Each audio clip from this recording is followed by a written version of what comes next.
Hello, STEM Nation. Jeff here, and welcome to episode number 83 of STEM on Fire, where we interview practicing professionals in the area of science, technology, engineering, and math to help guide students interested in STEM careers. If you like what you hear, please share it with a friend. Now let's get fired up today with our guest, Chris, and I hope our chat will help ignite your passion towards a STEM career.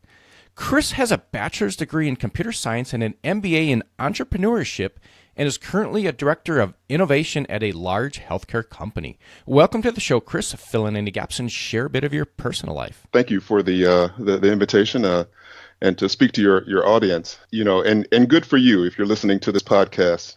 Investing in yourself, understanding how you can have the career that you can, really wrap your arms around and love. I'm happy to show up today to kind of share my experience and hopefully some wisdom from my journey in this. So I am a director of software engineering and innovation. And in that role, I have the honor of leading a team of very smart people, many of them recent college grads, exploring new ways to use technology to help our patients, particularly around some of the personal wearable devices, but we also get into artificial intelligence. We're looking at, potential use of drone delivery for medications. We're looking at how we can use machine learning, both virtual and augmented reality, in ways that help our patients heal and better take care of their health. Awesome, Chris, and thanks for that overview.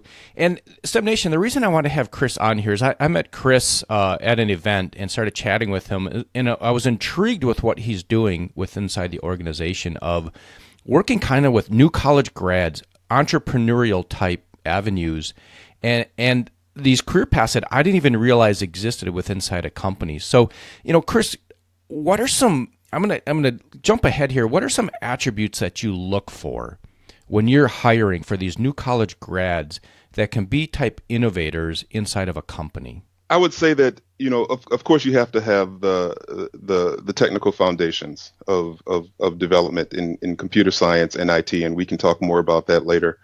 But in addition to having the technical skills, we look for individuals that work well together. In technology today, there are so many details in terms of how you can deliver something and how things work together. No one person can possibly know it all. Everything we do is done jointly and in collaboration, not only amongst the team, but across the entire enterprise. So we need people who can communicate well, who can work with others. We want you to be ambitious, but not to the point where you put yourself ahead of the team. So those are the types of things. And then also having an open mind, right? Because we're looking at innovation. So there's not a roadmap to get from point A to point B. We have to figure it out along the way. So you have to be open and flexible to new thinking and new ideas. You have to listen a lot, as well as contribute. So those are the type of individuals we look for. Yeah, thanks for that, Chris, because STEM Nation, when you graduate, you want to develop the type of skills that Chris is talking about. So, Chris is a director level, which means that he gets involved in some of the hiring processes. He's worked his way up in the organization, and he sees what's successful and what is not. So, Chris will have some great advice along the way. And so, Chris, are you, some of the avenues that you're pursuing, the artificial intelligence, the machine learning, all the computer science, it feels like that is where the industry is heading. That's where all the buzz is about. So a student that's in high school thinking about what degree do I go for? Do I go for computer science if I'm interested in that? Do I go for electrical engineering or even mechanical engineering? What's some advice that you would give to STEM Nation on that area? One of the things I love about technology is that it's so broad and that it's growing all the time. You really have to think about what plays well with your persona, right? When I grew up, I was a fairly logical thinker, and I loved computer games. So for me, it was a fairly, easy decision to go into computer science. But computer science is so broad, and it encompasses so many different roles. And I've had many of those roles, within IT. You really have to think about what drives you, where your interests are. If you're a problem solver and you think logically, software engineering might be a great avenue for you. You actually develop software to solve business problems or solutions. There's data science, right? So that delves more into the artificial intelligence and looking at ways of identifying correlations between data. And there are many other roles within artificial intelligence, like machine learning, teaching computers how to recognize familiar patterns and make decisions on its own, or natural language processing, where we use it all the time, right? With Google and with some of the Alexa devices, where you can speak in natural language to a device, it interprets what you want, gives you an answer in natural language. Yeah, and I've seen some stuff that's going on with the natural language where it's able to answer your phone calls for you and talk in a like you're actually talking to a real human. It's pretty impressive what's going on out there. And I want to go back and touch on something that you brought up, Chris, about the skills that are needed. So when you off in college, especially in engineering, and where the curriculums are really challenging, so you end up studying all the time. What's some advice you'd give to STEM Nation as far as how do you develop these skills, these communication skills, this working together, the not putting yourself above the team? What do you recommend there? And no one is born with those skills. That's the interesting part. And colleges and universities, they're doing a much better job today of weaving that into the curriculums in terms of you'll have a lot of group assignments. Right. So it's not just you needing to understand the material, but you'll have to work in teams to actually deliver something back to the professor. Some of this you have to develop yourself. Right. For example, the ability to speak in public and communication. No one can really assess your ability to communicate well with others. But your own self, right? If you're nervous speaking in front of a group, or you have difficulty expressing your feelings with others, that's an area that you should dive deep into and not shy away from. And you have to actually look at extracurricular activities to build up your skills in that area. There are many clubs at universities that you can join that can help your public speaking. There are various coursework online where if you have difficulty working with others or resolving conflict, you can actually take coursework to improve your skill sets in these areas. So once again, it's not just the technical aspects of learning that's going to be important when you graduate. You really have to be well-rounded to work well with others. Yeah, absolutely, Chris. And that's come up time and time again on the podcast, is the extracurricular activities outside of your core curriculum is get involved with these other organizations, take some leadership roles within them, become the secretary, become the vice president or the president of different organizations to show that you have the ability to work with others, because that's going to be important when you're off looking for that first position, what your extracurricular activities are. Absolutely. You can't assume that receiving a degree from a university will equip you with everything you need to be successful after you graduate. It's only a part of it. And you're responsible for defining the other parts of it. So listening to podcasts like this and educating yourselves is the step towards doing that. All right, absolutely. And Chris, we're going to pivot here over to something that really has you fired up in the area of innovation, entrepreneurship, artificial intelligence, or anything in general.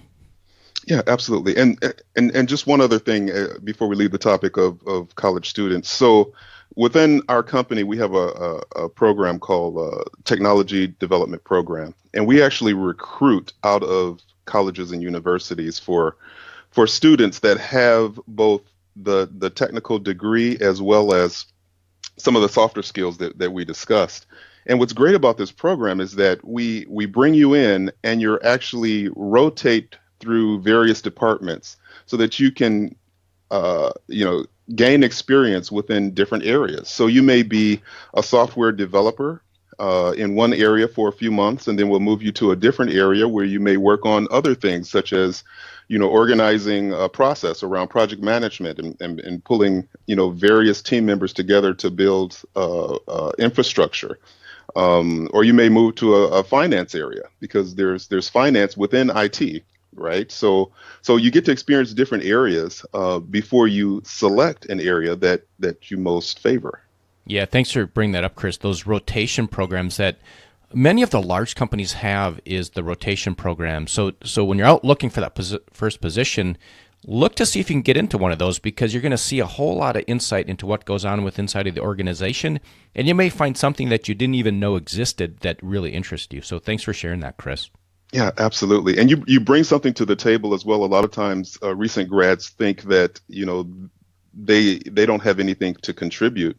To the contrary, you're coming in with a fresh mind and a fresh view on things. In fact, the majority of the employees on my team are composed of these recent grads, because we're looking at new and fresh ways to apply emerging technology, in an innovative way. So you're, you're coming in with a fresh mind that those of us who have even been at the company for years wouldn't have. So again, it's definitely something you should look into before you graduate. Yeah, and at Some Nation, I'm going to put this out there, right? When you're in a room with a bunch of, let's say, 40 and 50-year-old engineers talking about stuff, and you're a new college grad, and you have some ideas, don't be afraid to share those ideas, because after 10, 20, 30 years in the profession, you kind of get stuck in a rut, and you're looking for these new ideas that come out from somebody that has completely different experiences. So, yeah, that's some good insight, Chris. All right, so let's go back to Fired Up. Hey, is there anything that really has you fired up today? What fires me up is again, we're talking about artificial intelligence, because that's the area that I'm in right now. It has almost limitless possibilities, and when it comes to healthcare, there are various challenges where we get to apply some of these emerging technologies to help solve it. In one area that affects us all, right? Your physicians, your family doctor.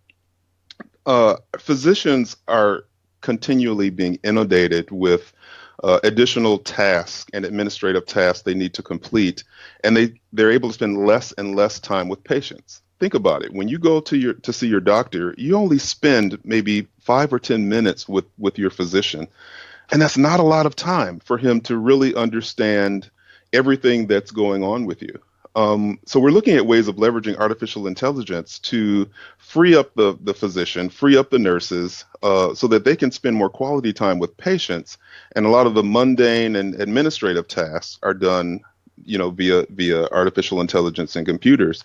And even to the extent where some of these algorithms can help steer the physician in terms of what's going on with you, because we can input data from your Fitbit, we can input data from any type of weight scales or other devices you might have in your home, input data from previous visits, as well as historical family health information. And all of these things, the more information we have, the better prediction a physician can do in terms of helping you.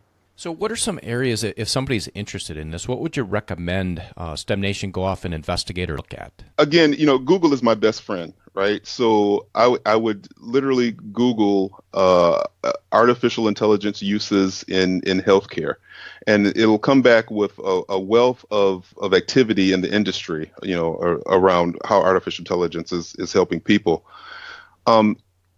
Once again, it's so broad, it's impossible for you to pick everything. So you have to think about what interests you most. So as you look through the various skills and roles within artificial intelligence, some of which we've spoken to, a data scientist that actually use programming languages like Python and R, and they run analytics against data to help identify correlations, or machine learning or computer vision, right? So self-driving cars, right? Or self-guided drones.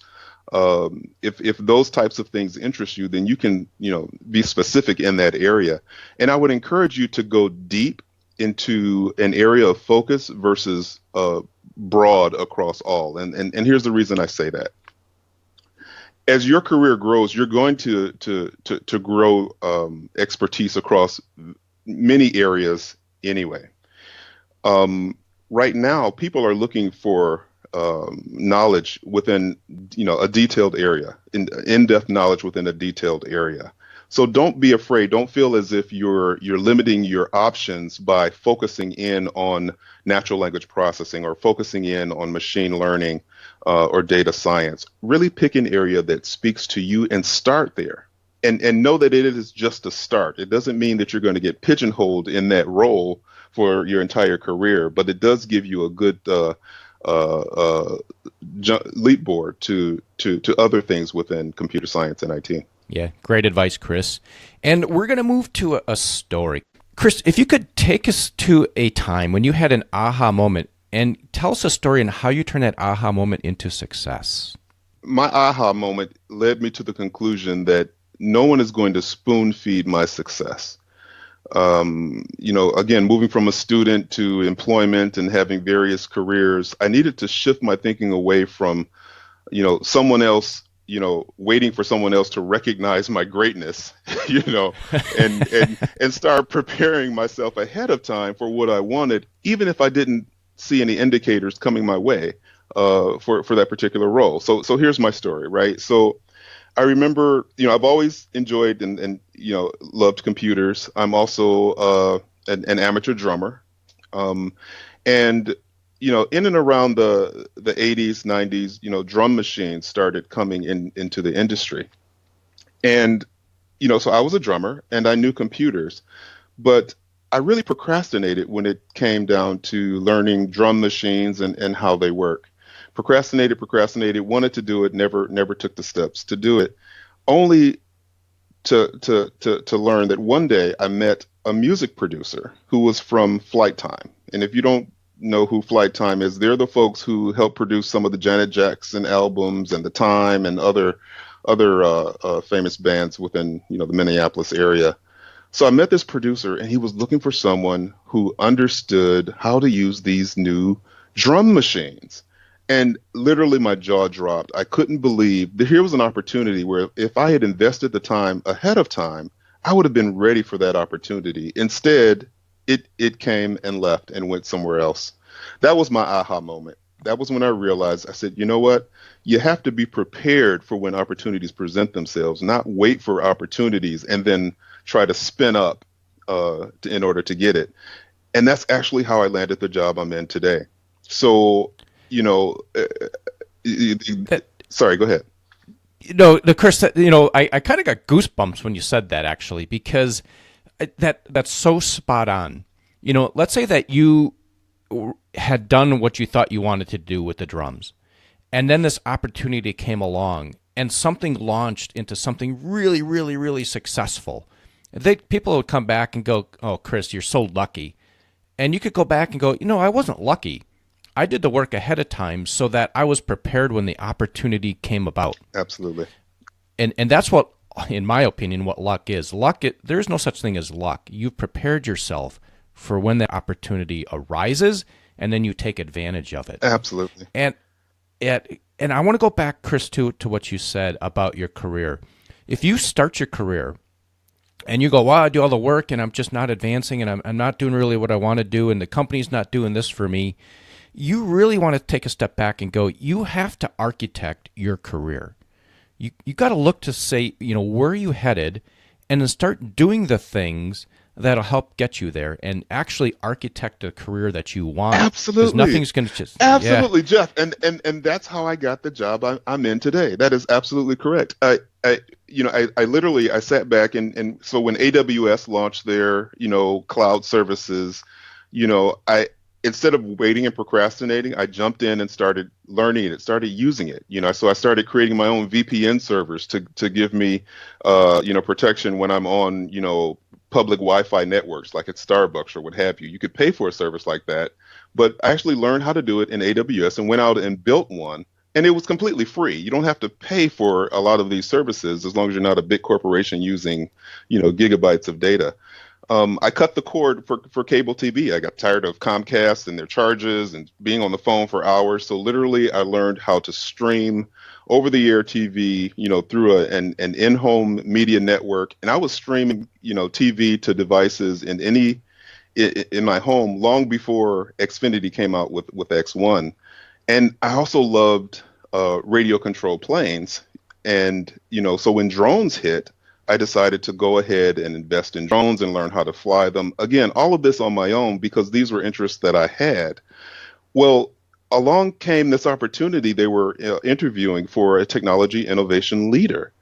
So when I interviewed, I listed all of these things that I had been working with, and my manager said, you know what, you're the type of guy we're looking for.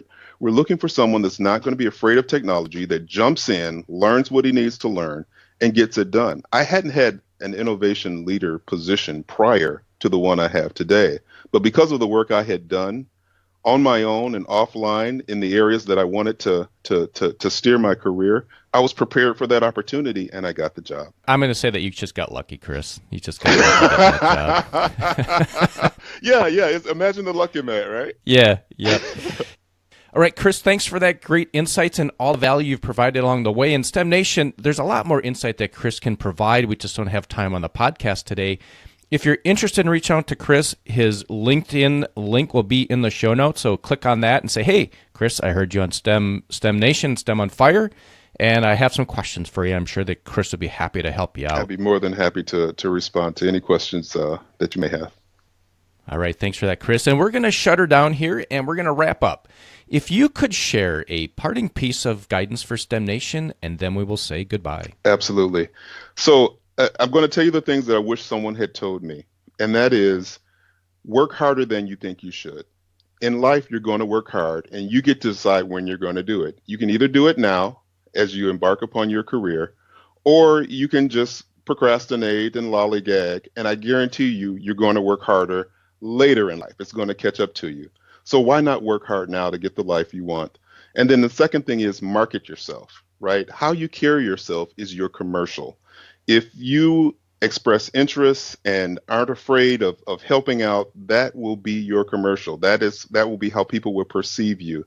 And you are responsible for how people perceive you. And it definitely will have an impact in your career because your reputation will follow you. Awesome advice, Chris. And you sound like a great mentor. I envy the students that are working under you because I think you have some awesome insight. So thanks for that. Thanks, Jeff. Thanks for the opportunity to speak again. I look forward to hearing from anyone who may have questions. All right. Thanks for that, Chris. And I hope you enjoyed that chat today with Chris. You can head over to STEMonfire.com, subscribe to the email list to keep up with the latest happenings, and be sure to subscribe to the podcast on your favorite podcast player and share it with a friend.